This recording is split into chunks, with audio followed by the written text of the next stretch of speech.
Rosemary Flannery, author and photographer of The Angels of Paris, an architectural tour through the history of Paris. And today, we're standing in front of the Centre Georges Pompidou. This is one of Paris's most important museums of modern art, and it was erected in 1977, designed by architects Renzo Piano and Richard Rogers. It's one of Paris's most controversial buildings. But did you know that in every part of Paris there's a hidden history? So I'd like to take you around the corner to the 3rd arrondissement to show you one of the oldest angels of Paris. Follow me.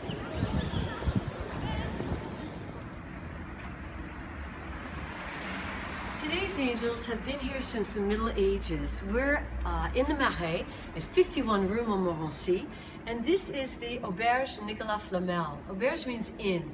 And Nicolas Flamel, you might have heard of him because J.K. Rowling describes him as an alchemist in her Harry Potter series. We're not quite sure about that, but what we do know is that he was a scrivener, he was a sworn juror, he gave legal consultants, and he taught the art of illuminated manuscripts. He became a very prosperous businessman, and with his wealth, a philanthropist. And one of the great gifts he gave to the poor laborers that would come from the countryside to work the nearby fields at harvest time was free meal and lodging at the ground floor of this lovely building, and they could go upstairs for lodging. Now today you can have a meal, but it's not free. This is a Michelin restaurant today.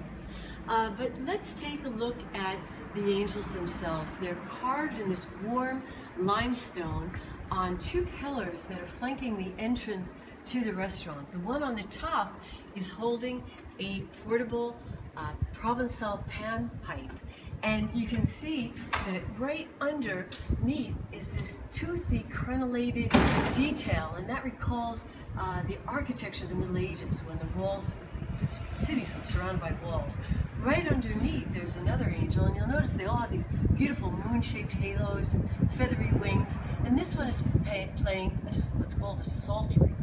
Next, on the next column, on the upper right, we have an angel who is carrying a portable harp. Now it's pretty clear that the artist, and we think it was Nicolas Flamel himself who carved these in stone, he was creating instruments that the angels could fly around with. Right underneath, we have what's my favorite angel, in fact, is a curly-haired, smiling fellow strumming on a 3-stringed mandolin. And you notice also the beautiful depiction of the columns and the beveled-in setting. It really gives a feeling of the 15th century. Now, for these peasants staying here, what did they have to do in return for their free meal and lodging? Not a lot, but there was something required of them. So let's take a look at this inscription right above the doorway.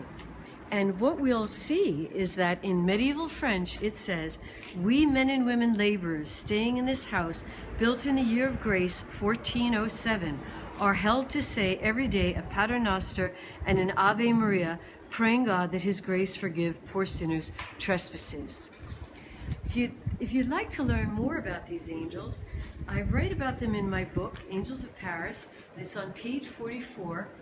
And please subscribe to my YouTube channel, and you'll have more angels in architecture flying in every week.